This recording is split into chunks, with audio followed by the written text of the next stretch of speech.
வணக்கம் நம்பர்களே. பதிவு பக்கம் சப்ஸ்கிரைப் பண்ணி ஃப்ரெண்ட்ஸ் ஷேர் பண்ணுங்கள். சேனல் வளர்ச்சிக்கு சப்போர்ட் பண்ணுங்கள். நன்றி. இப்போ பார்த்தீங்கன்னா இந்த திருமாவளவன் ட்ராக் போயிட்டுருக்கு. 3 வருஷமாக இவருக்கு ஒன்றுமே தெரியாத என்னமோ. இதுக்கு முன்னாடி பார்த்தீங்கன்னா ஸ்டாலினுமே அந்த கருப்பு ட்ரெஸ்ஸு குடும்பத்தோடு போட்டு இந்த ஒழிக்கிற பேர் நின்னாங்க. அது இல்லை. இப்போ அந்த திமுக தான் ஒரு 4 ஃபேக்ட்ரி நடத்துகிறாங்க. டிஆர் பாலாஜி ஜெகத்ராஜ் உட்பட. டேக்ஸ் மட்டும் 44,000 கோடி வருது. அப்படின்னா 3,00,000 கோடி பக்கம் மது அருந்துறான் வருஷத்துக்கு தமிழகத்தில். பக்கத்தில் மத்திய பிரதேசம் பெரிய மாநிலம், அங்கே கூடி வெறும் கம்மியாக தான் வருது. இந்த மாதிரிலாம்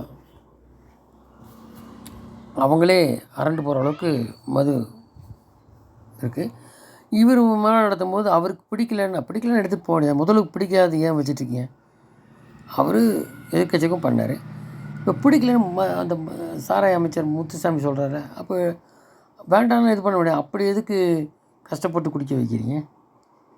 அப்போ இதைத்தான் படிப்படியாக எடுக்கணும். வருஷத்துக்கு இவ்வளோன்னு சொல்லி அதுக்கு பதிலாக கல் கொண்டுறணும். அந்த 44,000 கோடிக்கு பதிலாக வேறு விதமாக அந்த கனிமூல கொள்ளையில எல்லாம் பண்ணும்போது ஈஸியாக மேக்கப் பண்ணலாம். அதுக்கு மேலே கிடைக்கும். இவங்க வீம்புக்கு வச்சுட்ருக்காங்க சம்பாதிக்க சொல்கிறது. இப்போது திருமாவளவன் வீராப்பா ஏடிஎம்கெல்லாம் போட்டு மாநாடு கூப்பிட்டுட்டு இன்றைக்கி போய் ஸ்டாலின் பார்த்துருக்கேன். அது என்ன கணக்கு?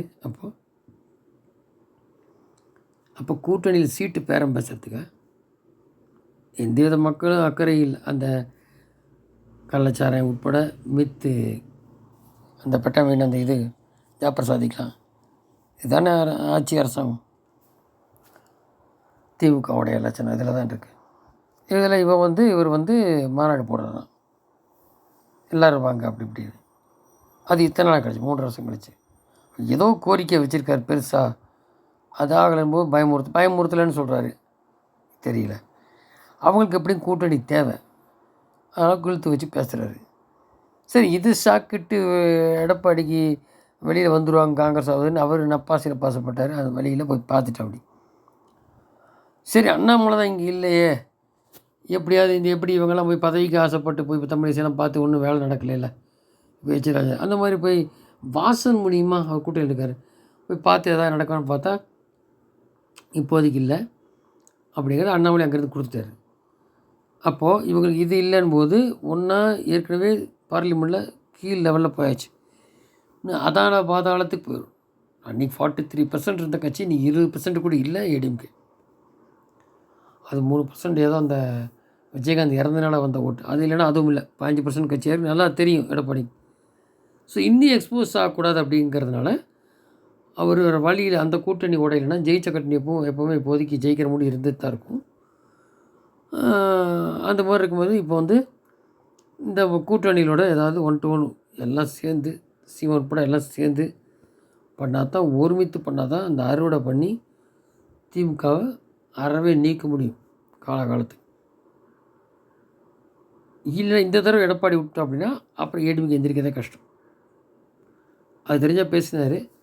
இல்லை இப்போது பெண்டிங்கில் இருக்க அமித்ஷாட்ட அது எல்லாம் எப்படி ஒன்றா எடுக்கிறாங்க. ஏன்னா விஜய் திமுக சார்பு மாதிரி இருக்குது. அவர் மோடிக்கு 74 பிறந்த நாளைக்கு வாழ்த்து சொல்கிறார். தந்தை பெரியார் பிறந்தினம் அந்த மாதிரி இது வாழ்த்து சொல்கிறது என்னன்னு புரியல. தமிழிசை கூட போய்ட்டு போக தான் தெரியும் போல். அப்படி ஒரு குழப்பத்தில் தான் அரசியல் போய்ட்டுருக்கு. இன்றைக்கி பாருங்கள், கெஜ்ரிவால் அவர் ஒரு இந்த ரிசைன் பண்ணிவிட்டு ஒரு பெண் அமைச்சரை தான் சீஃப் மினிஸ்டர் போட்டிருக்காரு. அதுவும் இப்போ சர்ச்சைக்குள்ள தான் இருக்குது. ஸோ நாட்டில் இந்திய கூட்டணி போகிற குழப்பம் இருக்குது. மம்தா உட்பட இது எவ்வளோ தூரம் எக்ஸ்டெண்ட் ஆகுது திமுக உட்பட பார்ப்போம்.